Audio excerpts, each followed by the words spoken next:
L'activité de conseiller du prince n'est pas incompatible avec celle de philosophe.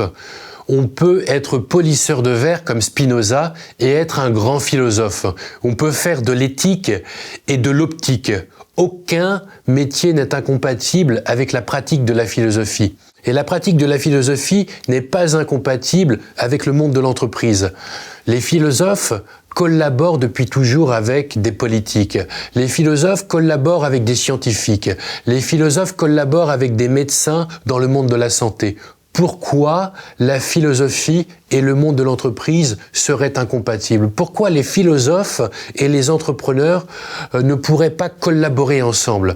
Certains affirment que pour la philosophie et l'entreprise, les objectifs ne sont pas les mêmes. Les enjeux ne sont pas identiques. Les indicateurs de réussite sont opposés. On dit d'abord que les objectifs ne sont pas les mêmes. La philosophie, c'est la voie de la sagesse et l'entreprise, c'est la voie du profit. On dit ensuite que les enjeux ne sont pas identiques. La philosophie s'occupe des hommes et l'entreprise s'occupe des bénéfices. On dit enfin que les indicateurs de réussite sont opposés. La philosophie vise le bien-être et l'entreprise vise la rentabilité. Alors, ne soyons pas naïfs. L'amélioration des conditions de travail pour les employés n'a qu'un sens. Améliorer leur performance dans l'entreprise. Et d'ailleurs, là-dessus, aucun chef d'entreprise ne s'est jamais caché de cette ambition. Depuis Henry Ford dans les années 1930 jusqu'à aujourd'hui Larry Page chez Google.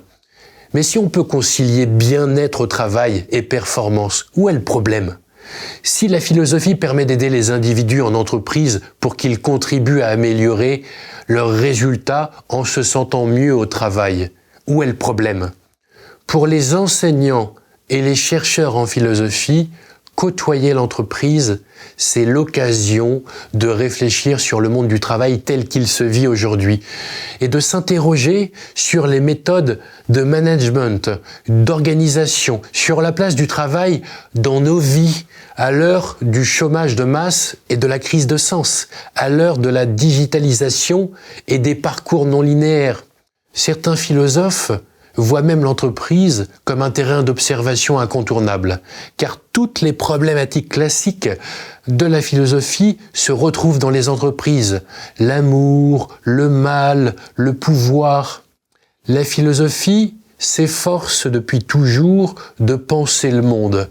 Et il se trouve que le monde est de plus en plus tissé d'entreprises. Donc il faut être fier que la philosophie puisse être reconnue comme importante aux yeux de gens pour qui l'efficacité est un critère essentiel. Les philosophes aujourd'hui interviennent dans différentes organisations, la plupart du temps dans des start-up, dans des entreprises, dans des associations, mais aussi dans des organisations non gouvernementales, dans des collectivités publiques. Et les philosophes interviennent dans différents secteurs d'activité, bien souvent où l'éthique et la gestion du risque sont des questions sensibles. Beaucoup de grandes entreprises américaines font appel à des philosophes. Google, Skype, Forbes, mais aussi beaucoup de grandes entreprises françaises. On peut penser à Chanel, Yves Saint Laurent, Hermès, Lancôme, mais aussi beaucoup d'entreprises moins importantes, des ETI, des PME.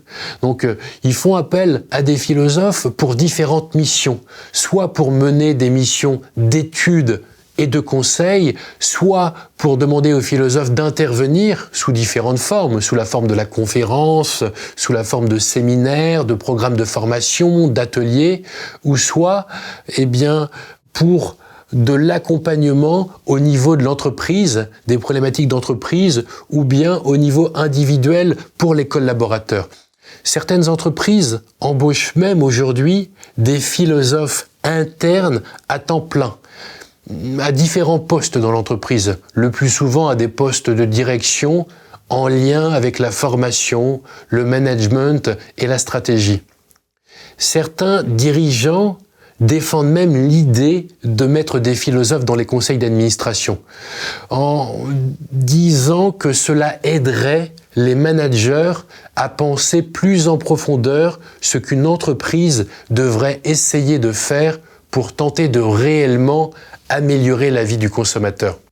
Alors si on fait un peu d'histoire, depuis la fin du XXe siècle, les entreprises prennent de plus en plus conscience des limites, des leviers classiques du management pour susciter un engagement durable de leur personnel. Depuis le début des années 80 environ, les notions de savoir-être, de culture d'entreprise, de valeurs, de charte éthique, émergent au cœur des organisations avec la volonté de mettre l'humain au centre, de prendre soin des ressources humaines. Dès les années 1990, les entreprises ont fait appel aux États-Unis d'abord, au Japon et en Europe, à des philosophes, à des spécialistes en sciences humaines et sociales, pour mieux comprendre cet humain souffrant et travaillant, pour mieux comprendre notre monde de plus en plus complexe et incertain, notre monde en pleine mutation technologique,